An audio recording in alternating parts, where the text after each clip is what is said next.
Hey there. Hi. It's Matt.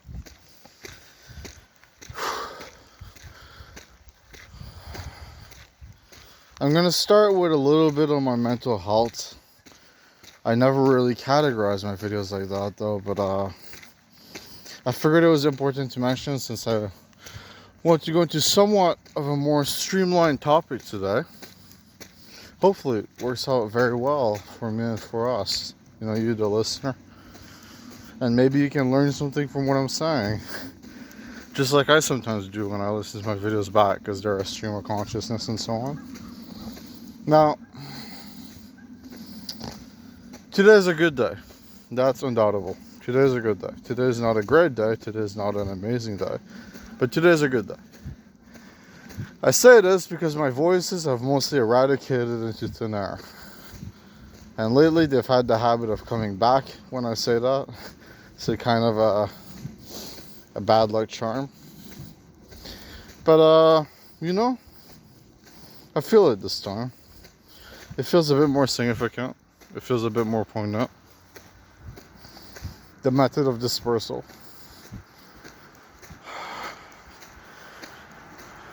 I am joyous because of this. Because on a lot of days I experience nothing but fears. Fears of failure. Fears of rejection.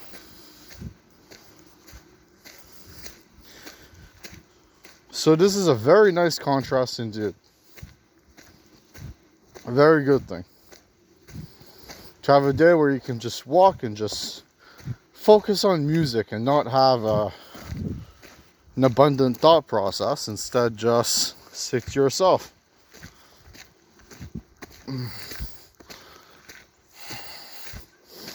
My schizophrenia, which is the name of the condition, operates on a different leaf. It is very petty, and it works upon jealousy. The jealousy of people. The jealousy that you'd experience, maybe, that's a maybe, when you see someone very successful who has accomplished the ideal scenario in life and can now live comfortably.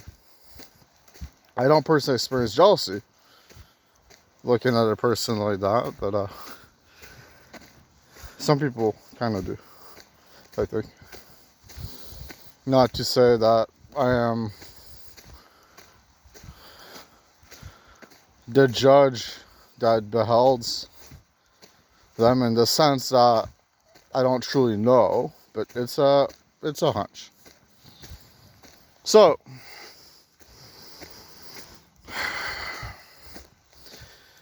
the walk is nice, the breeze is on me, and it is a beautiful morning.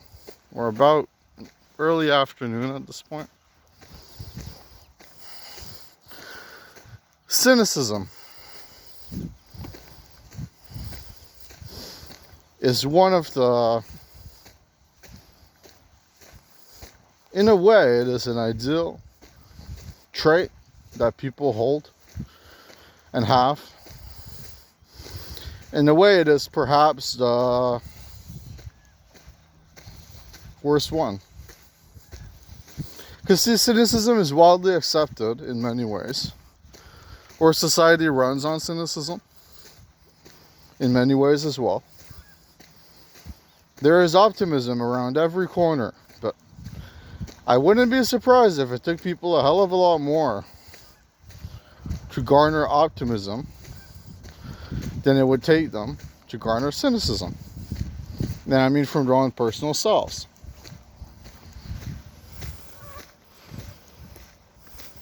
And you want to know what the truth is? It's quite gorgeous when you have optimism at play, but maybe sometimes cynicism is required to balance it out. But that can depend on so many things.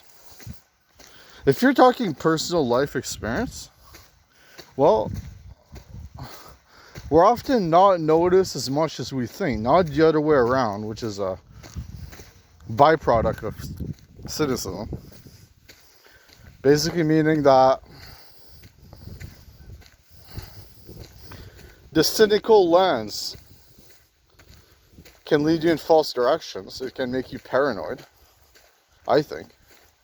Because I was like that a lot before. I became cynical and then I thought, oh, people would mock me on the street and this and that. It's quite a lie, I think. It is a lie.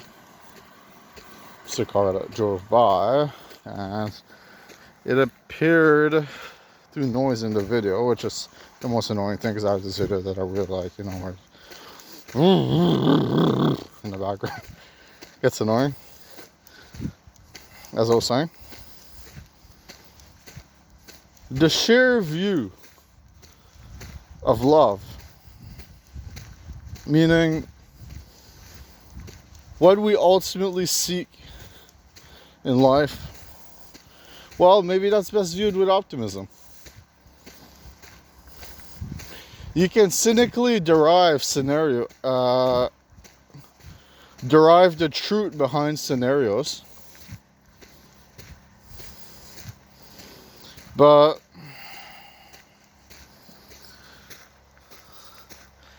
the truth is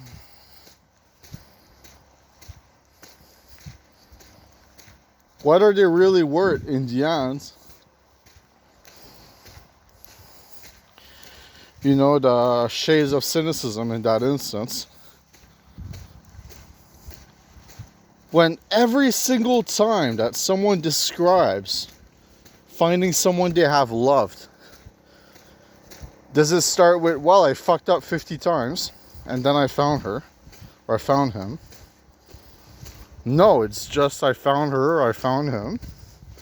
We were at a movie theater, or we were on, these days would be, or any day, a concert, or a concert would be a good place, or a party, or maybe just a work meeting. Or...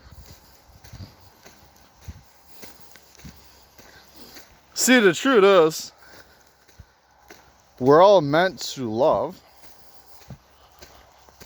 and in that sense, it has to be no holds barred. When you truly love someone, you can't just focus on the paranoid display that is so easy to set in front of you. I think it can get complicated, of course, especially in relationships. But when you think about this is what is truly spectacular, well, why have cynicism? Then there's other things. You know, we have to have doubt in our system in order to understand, well, people's motives, in order to understand the general fallacies of life, so that we can vouch and we can protest or simply speak to improve upon them. You know, the drug war would be a very good example. Although understandable to a good degree, since it fuels me personally. I don't do drugs. It fuels mental health. But to think that there's a chance, still I believe that someone that does heroin could go to prison for it. I think that's the thing. At least in the US. That's quite sad. I think. Because they're simply utilizing what saves their minds from erasure. So, let's go back. Cynicism, in its core display, in its core idea, is important to a degree, but I think it stems from insecurity. See, as you have a menacing scenario, which it always starts in middle school, I think. You have a menacing scenario in middle school, and then you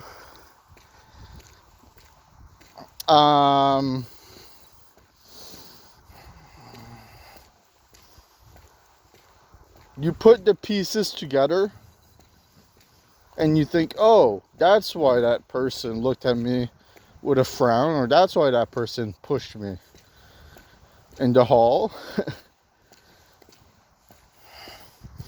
And because of that, you form cynicism. It's a known truth that people can and do nearly always grow quite quickly. And oftentimes, if you're too bullied, then you can have an abundance of it. But that too much cynicism, it splits and diverts into other things. Paranoia, usually very bad things. Paranoia, anger, sadness.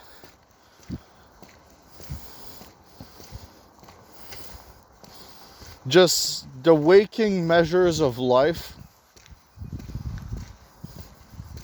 that make it so that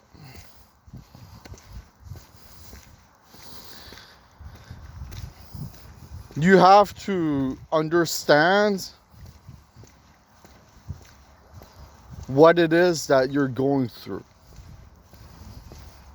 The ego creates every concept that we hold dearly, just like every concept that we try to not face, but that is still there. That's fascinating. But I'd say the main two ones in terms of logical or just perception even would be cynicism and optimism. And that's crazy because they're the antithesis, but of course they are. You notice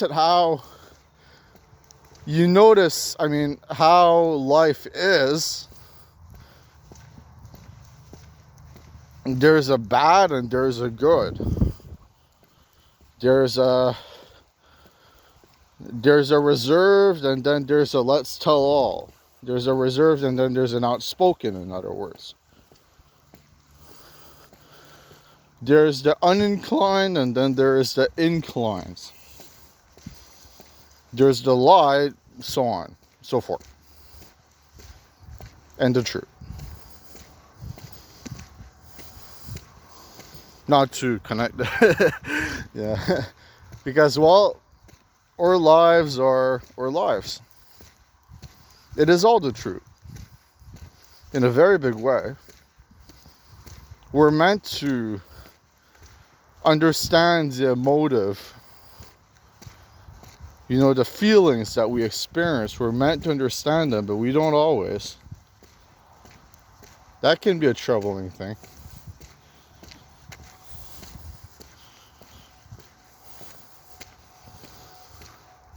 Anyways, with all that said, I think I'm gonna go. But